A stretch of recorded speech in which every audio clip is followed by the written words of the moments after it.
Do the Buffalo Bills finally have what it takes to beat the Kansas City Chiefs? Because on Sunday, they defeated the defending champions 30-21, and we saw a lot of different things that we haven't seen in the past from Sean McDermott and Josh Allen in the past. In a pivotal sequence on 4th and 2, the Buffalo Bills are up 23-21.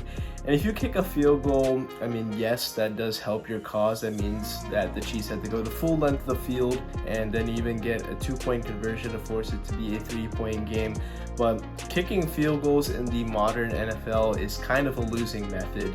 And there are situations where I think kicking field goals does work to your advantage, but I definitely supported the aggressive nature, and Sean McDermott trusted Josh Allen to make a play. And despite everybody being covered up on the field, remember, Josh Allen is a dual threat quarterback, and he rumbled down the entire field, right down the throat of the Chiefs defense, to have the clinching score to go up 9 points, even running over the safety en route to an epic touchdown run 26 yards out, and the extra point basically clinched the victory, as it was a 2-possession game with just about 2 minutes left of the ball game. And with this win, this furthers the path to the Buffalo Bills clinching the AFC East by the end of the month of November, which is kind of an epic feat. I think that I haven't seen a team clinch a division title with about 6 weeks left in the season, but there is a pathway for the Bills to do so. And the other note is that while they do pull within a half game of the Kansas City Chiefs for the top overall seed, they do gain the vital tiebreaker that they can have coming into the final AFC rankings when the regular season is all said and done. And I have been hard on Josh Allen and the Buffalo Bills in this podcast and this platform, but I can definitely sing the tunes of praise and give them credit to when credit is deserved, because in this game and in this recent run where they haven't lost in about 6 weeks, where they were starting off 3-2, they lost a couple of games to the Baltimore Ravens and the Houston Texans. Well, they have made a lot of changes since then. They even made some moves on their roster, and I think the Buffalo Bills, especially Josh Allen, are now pending to be favorites in the AFC, but also Josh Allen is the MVP front runner at this point in this recording. Coming into this game, we learned that the Bills were going to be without Dalton Kincaid and Keon Coleman,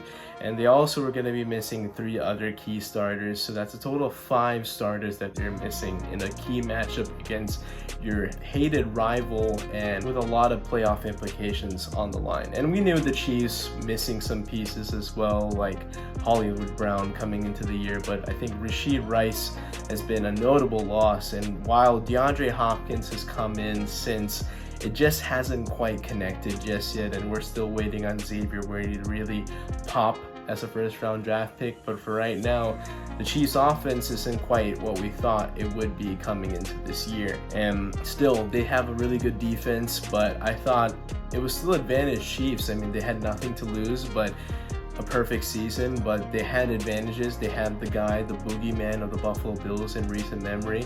And just 10 months ago, this team came into Buffalo when Bills fans were clamoring, saying that, well, you're coming into our house, we're going to beat your ass, and we're going to go to the AFC Championship game to take on Baltimore. Well, Patrick Mahomes and the Kansas City Chiefs had other ideas. And for much of this game, it was very nip and tuck, but then the Bills kind of hit an extra gear with a notable score just before halftime to take the lead, and then they had a touchdown in the second half to take a 9-point lead. And despite the Chiefs hanging around, making it a 2-point ball game, that final drive, capped off by that Josh Allen run, took a lot of time off the clock in the fourth quarter, and I think that was really the difference in this game. The Chiefs didn't make all the plays that they're accustomed to making, and kind of the Bills basically out-chiefed the Chiefs. Now, make no mistake, this is a regular season matchup, and the Chiefs are still 9-1, and they're still the number 1 seed in the AFC playoff mix. So still advantage Chiefs. To add further insult to injury to the Bills, the Chiefs are still undefeated at this point against the Bills in the postseason, where it matters. The Bills haven't beaten this Chiefs Patrick Mahomes-led team in January where it matters. And at least at this opportunity, they have a chance to have it come back into their building where they're known to be playing at their best. And defensively, I think the Bills have exposed a couple things in this Chiefs defense. Remember, Trent McDuffie is an all-pro cornerback, but they did lose L'Jarius Sneed in the offseason when he was traded to the Tennessee Titans, and in the process they really haven't found an outside corner to replace L'Jarius Sneed's production, and as a cover corner he was one of the best in the game, and in that system led by Steve Spagnuolo.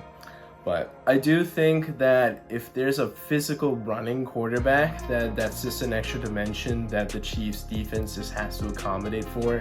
It's different if you're a drop back passer, you're strictly a run first type of guy, and that's a little bit easier to scheme for. But when you have to juggle with both, and especially with the power that Josh Allen can bring, especially on that touchdown run to clinch it, that's something where it's very difficult to scheme against. I mean, Nick Bolton is one of the best linebackers in the game, but even he had trouble getting Josh Allen to the ground. Now, the Chiefs, I think, still have the inside track to winning the top seed in the AFC, so it's likely that if they meet again in the postseason, that the Bills will have to go to Kansas City and win a game at Arrowhead.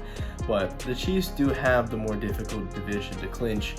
The LA Chargers are rounding into form and they're 7-3. The Denver Broncos have won to go to 6-5, and honestly, they played the Chiefs really well 2 weeks ago at Arrowhead with a chance to win, but their kick was blocked. And I don't think the Chiefs can necessarily count on these breaks to go their way, but the ultimate trump card that the Chiefs do have is Patrick Mahomes and Andy Reid at this point, so I would still give them the advantage, only slightly, but absolutely there are chinks in this Chiefs armor. You can see that the win margin has been the closest ever for an undefeated team in quite some time, and they're not blowing teams out. I think there's a difference between blowing teams out on a consistent basis and then nip and tuck, grind out games week in, week out, because I mean, I saw that last year with the Philadelphia Eagles. Not to say that this is the same type of vibe or team, it's just one loss, but that team had to grind out win after win, and you could see it definitely fatigues you. When you can blow a team out, at least you give your starters a little bit more rest. I mean, even missing a series or two is going to be a long way to paying for this epic race, this epic marathon that is the NFL season, because remember, this is the war of attrition, and the Bills came into this missing key pieces on offense, and yes, Pacheco was out, yes, Hollywood Brown was out, yes, Rashee Rice is out for the season, but still, you have that guy Patrick Mahomes and that talented defense. So I still thought that was advantage Chiefs.